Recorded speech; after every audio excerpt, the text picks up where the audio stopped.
तक पहुंचे। अचानक इजिप्ट में दो बड़ी ताकतों के दरमियान एक बहुत बड़ी जंग शुरू हुई, जिसमें एक नए फिरौन ने आकर पुराने खानदान को खत्म कर दिया और इजिप्ट में एक नई बादशाहत बनाई। इस नए फिरौन ने इजिप्ट के पुराने सारे रूल्स को तोड़कर एक नया निजाम बनाया, जिसमें सबसे इम्पोर्टेंट रूल ये था कि आज के बाद बाहर से आए हुए लोगों को इजिप्ट में बिल्कुल भी बर्दाश्त नहीं किया जाएगा। जिसके बाद ऑफ कोर्स बनी इसराइल पर इजिप्ट में बहुत सख्त जुल्म किया जाने लगा। जिस तरह आज भी अमेरिका के नए सदर डोनाल्ड ट्रंप ने आते ही बिल्कुल उसी तरह अमेरिका से इमिग्रेंट्स को निकालने का प्लान बनाया है। अब इजिप्ट के सारे बनी इसराइल को नए फिरौन ने आते ही बनी इसराइल के सारे कारोबार बंद कर दिए और उन्हें अपना गुलाम बना दिया। और इसी तरह अगले 400 साल तक बनी इसराइल इजिप्ट के लोगों के गुलाम रहे। लेकिन इन 400 सालों में बनी इसराइल के दिलों में सिर्फ एक ही उम्मीद थी कि एक दिन जरूर उनका एक पैगंबर आएगा जो उन्हें इस सख्त गुलामी से निकाल कर आजाद कर देगा। और एग्जैक्टली ऐसा ही हुआ। 400 साल बाद अचानक एक दिन फिरौन के पास एक नजूमी आया और उसने आकर फिरौन को बताया कि बहुत जल्द इजिप्ट की जमीन पर एक बच्चा पैदा होगा जिसका ताल्लुक बनी इसराइल के खानदान से होगा, जो तुम फिरौनों की इस 3000 साल के एम्पायर को खत्म कर देगा। ये सुनकर फिरौन बिल्कुल हैरान रह गया और उसने फौरन हुक्म दिया कि बनी इसराइल में आज के बाद जो भी लड़का पैदा होगा उसको पैदा होते ही मार दिया जाए।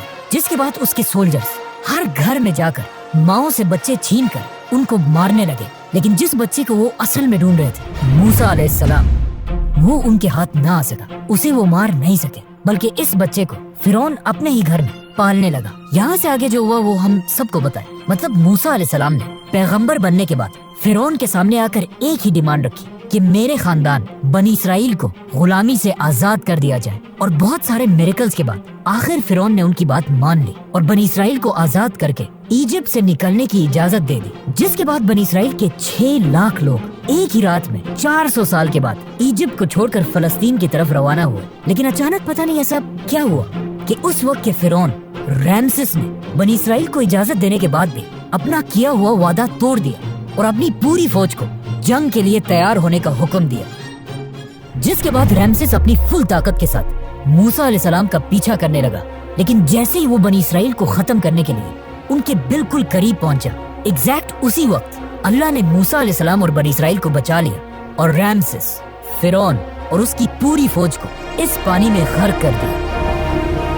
अब यहाँ पर एक बहुत बड़ा मसला है कि मूसा अलैहिस्सलाम का जिक्र इजिप्ट की पूरी हिस्ट्री, टैबलेट्स, राइटिंग्स में कहीं भी नहीं है। मूसा अलैहिस्सलाम की स्टोरी हमें सिर्फ बाइबल और कुरान में मिलती है। लेकिन एक चीज हिस्ट्री और इन आसमानी किताबों में कॉमन है।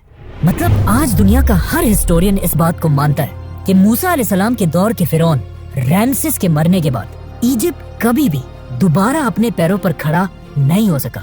मतलब मूसा अलैहिस्सलाम ने सिर्फ एक फिरौन को नहीं बल्कि इजिप्ट के पिछले 3000 साल की हुकूमत को हमेशा के लिए खत्म करने की शुरुआत की थी।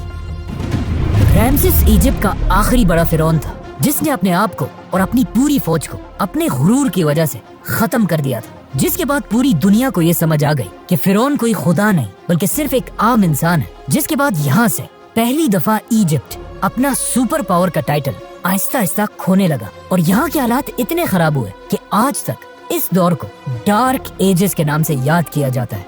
जिसके कुछ ही अरसे बाद इजिप्ट के पास फलस्तीन में दुनिया की एक नई सुपर पावर सामने आई जिसके बादशाह का नाम था सुलेमान अलैहिस्सलाम।